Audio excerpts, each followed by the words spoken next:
नमस्कार साथियों, मैं एडवोकेट संजीव। आज हम चर्चा करते हैं संविधान ने महिलाओं को जो अधिकार प्रदान किए हैं उसके संबंध में। इसके साथ ही सर्वोच्च न्यायालय ने महिलाओं के संवैधानिक अधिकारों को संरक्षित रखने के लिए जो विशेष न्याय निर्णय दिए हैं उसके संबंध में।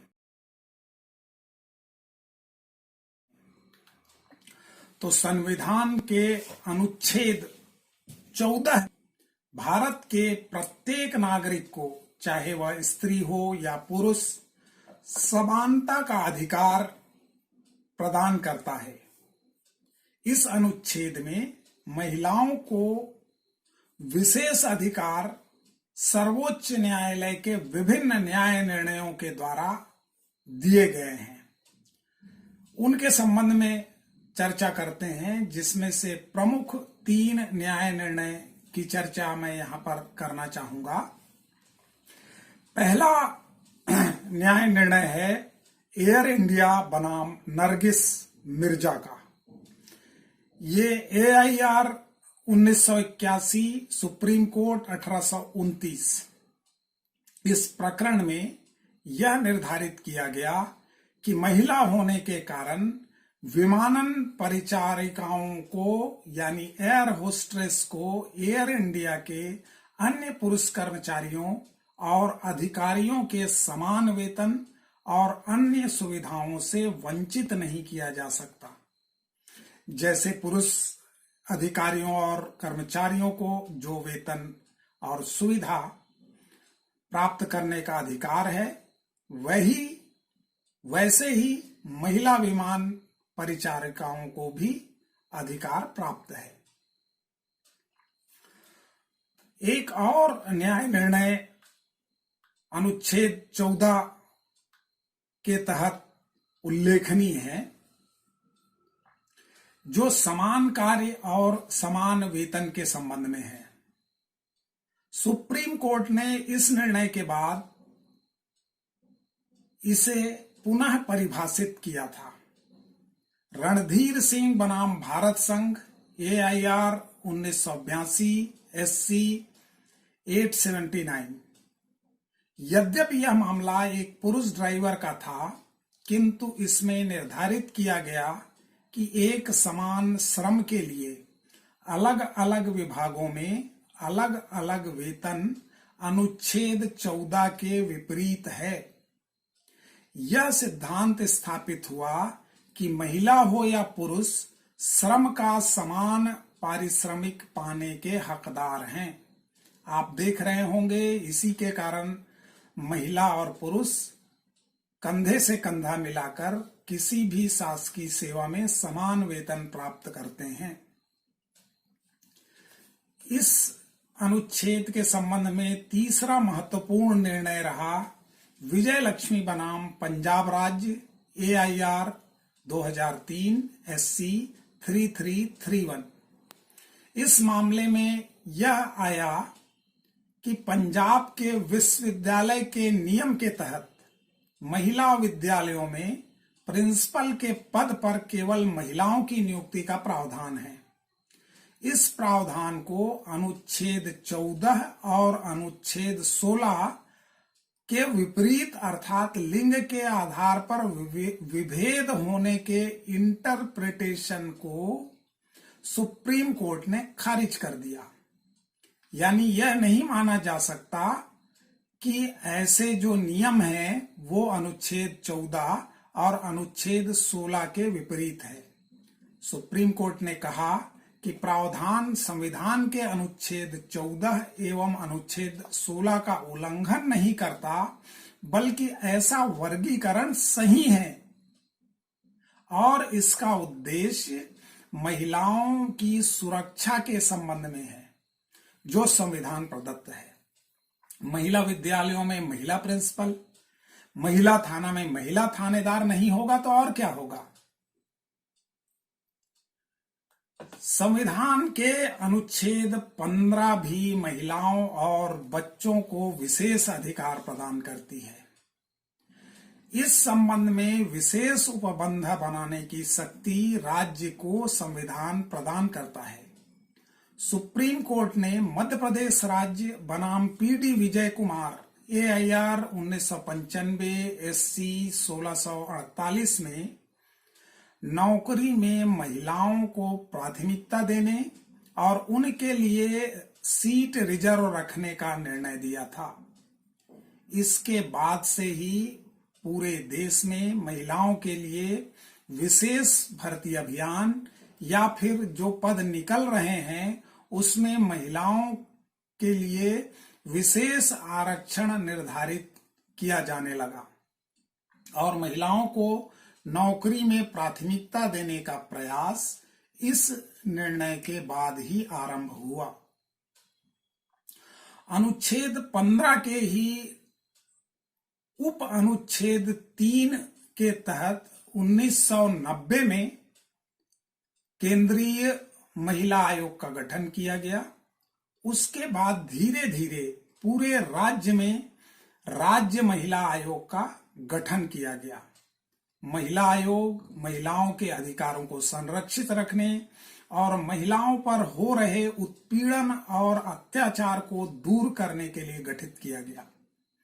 केंद्र में महिला आयोग का गठन किया गया और धीरे धीरे राज्य में सभी राज्यों ने राज्य महिला आयोग का गठन कर लिया। संविधान का अनुच्छेद 16 राज्य के अधीन किसी भी पद पर नियोजन या नियुक्ति से संबंधित विषयों में सभी नागरिकों के लिए अवसर की समानता प्रदान करता है। इस अनुच्छेद के प्रावधानों से संबंधित एक मामला CB मुथम्मा बनाम भारत संघ AIR 1974 SC 868 उल्लेखनीय है। इस मामले पर इस न्याय निर्णय पर पूरे देश में कई बार चर्चा हुई और इसमें महिलाओं को जो समानता का अधिकार प्राप्त है वह अभी निर्धारित किया गया।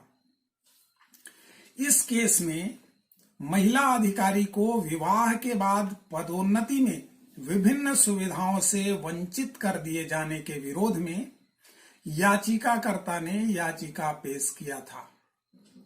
भारतीय विदेश सेवा में यह नियम बनाया गया था जिसमें महिला अधिकारी यदि विवाह कर ले तो उसको विशेष सुविधाएं नहीं मिलती थी। अपने निर्णय में न्यायालय ने लिखा कि भारतीय विदेश सेवा की एक वरिष्ठ सदस्य मिस मुथम्मा की यह रिट याचिका एक ऐसी कहानी पेश करती है जो किसी को भी आश्चर्यचकित करती है कि क्या अनुच्छेद 14 और 16 सिर्फ दिखावे के लिए है।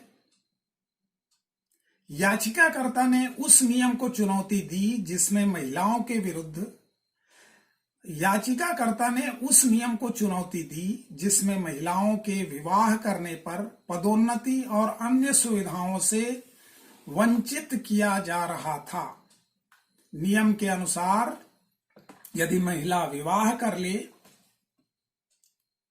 तो पारिवारिक और घरेलू प्रतिबद्धताएं उसके कर्तव्य में बाधा उत्पन्न करेंगी। आश्चर्यजनक और हास्यास्पद नियम था यह। याचिकाकर्ता ने कहा कि उसे मात्र विवाह कर लेने के कारण पदोन्नति से वंचित रखा गया, जबकि उसके साथ के पुरुष अधिकारी सर्वोच्च पदों में चले गए। यह महिलाओं के खिलाफ भेदभाव है और महिलाओं के खिलाफ पूर्वाग्रह से ग्रसित है। सुप्रीम कोर्ट ने फैसला दिया कि विवाह करना महिला का मौलिक अधिकार है और विवाहित महिला होने के कारण उसको पुरुष अधिकारियों को मिलने वाली जो सुविधा है और जो वेतन है उससे वंचित नहीं किया जा सकता। संविधान का अनुच्छेद 19 और 21 भी महिलाओं के अधिकार को संरक्षित करता है। यद्यपि अनुच्छेद 19 और 21 महिला और पुरुष दोनों के अधिकारों को संरक्षित करता है, मगर सर्वोच्च न्यायालय के एक केस महाराष्ट्र राज्य बनाम मधुकर नारायण AIR 1991 SC 207 में इस अनुच्छेद से संबंधित विशेष अधिकार महिलाओं को प्रदान किया है। इसमें सुप्रीम कोर्ट ने यह कहा कि सेक्सुअल वर्कर महिलाओं को भी एकांतता का अधिकार है और वह अपनी स्वेच्छा से अपनी एकांतता और स्वेच्छा को संरक्षित रख सकती है। इसी प्रकार लता सिंह बनाम उत्तर प्रदेश राज्य AIR 2006 SC 25-22 में सुप्रीम कोर्ट ने यह प्रतिपादित किया कि महिला यदि बालिग है तो उसको स्वेच्छा से विवाह करने का और अंतरजातीय विवाह करने का भी अधिकार है।